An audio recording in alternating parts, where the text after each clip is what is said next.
வீட்டு முன்னாடி பதப்படுத்தப்பட்ட நரி தலை தொங்கிய சம்பவம் பெரும் பரபரப்பை ஏற்படுத்தியிருக்கு. தோஷம் கழிக்கிறதுக்காக நரி தலைய வீட்டு முன்னாடி வீட்டு உரிமையாளர் தொங்க விட்டதா கூறப்படுது. வீட்டு உரிமையாளர் மற்றும் பதப்படுத்தப்பட்ட நரியினுடைய தலைய விற்பனை செஞ்ச நபரை போலீசார் கைது செஞ்சிருக்காங்க. கடலூர் மாவட்டம் ஸ்ரீமுஷ்ணம் பக்கத்துல நாச்சியார்பேட்டையில சோழத்தரம் போகக்கூடிய மெயின் ரோட்ல ஒரு வீட்டினுடைய முன்னாடி பாத்தீங்கன்னா நரித்தலை ஒண்ணு தொங்கி இருந்திருக்கு. அந்த வழியா போன பொதுமக்கள் இத பார்த்து அதிர்ந்து போயிருந்திருக்காங்க. உடனடியா இது தொடர்பான தகவல் வனத்துறையினருக்கு தெரிவிக்கப்பட்டிருக்கு. சிதம்பரம் வனத்துறை வனவர் பன்னீர்செல்வம் தலைமையிலான குழுவினர் சம்பவ இடத்துக்கு போயிட்டு வீட்டு முன்னாடி கட்டி தொங்க விடப்பட்டிருந்த பதப்படுத்தப்பட்ட நரித்தலைய கைப்பற்றி இருந்திருக்காங்க. மேலும் இந்த நரித்தலைய விலை கொடுத்து வாங்கின வீட்டு உரிமையாளர் ராமலிங்கம் அப்படின்றவரை கைது செஞ்சிருக்காங்க. மேலும் இந்த நரித்தலைய விற்பனை செஞ்ச ஸ்ரீமுஷ்ணம் பகுதியை சேர்ந்த 70 வயதான ராஜி அப்படின்றவரையும் போலீசார் கைது செஞ்சு தீவிர விசாரணையை மேற்கொண்டுட்டு வராங்க.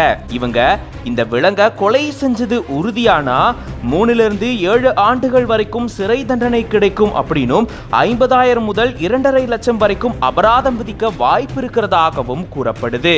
இந்த சம்பவம் அந்த பகுதியில பெரும் பரபரப்பை ஏற்படுத்தி இருக்கு.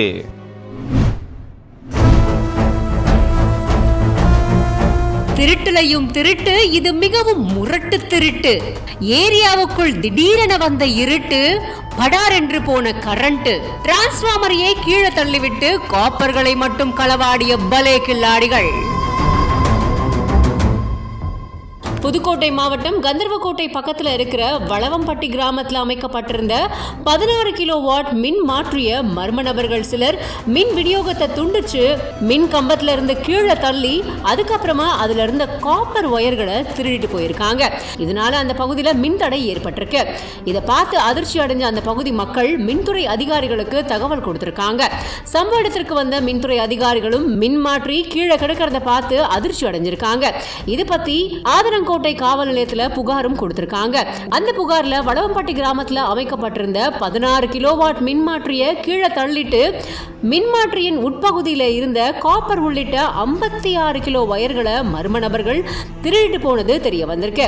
அவங்களை கண்டுபிடிச்சு நடவடிக்கை எடுக்கணும் அப்படின்னு அந்த புகார்ல குறிப்பிடப்பட்டிருக்கு. தொடர்ந்து கடந்த சில மாசங்களாவே கந்தர்வக்கோட்டை பகுதியில இந்த மாதிரி திருட்டுகள் நடக்குது அப்படின்னு சொல்லப்படுது. இப்போ இந்த மின்மாற்றியை உடைச்சு அதுல இருந்த காப்பர் வயர்களை மர்ம நபர்கள் திருடி இருப்பது பெரும் அதிர்ச்சியை ஏற்படுத்தியிருக்கு.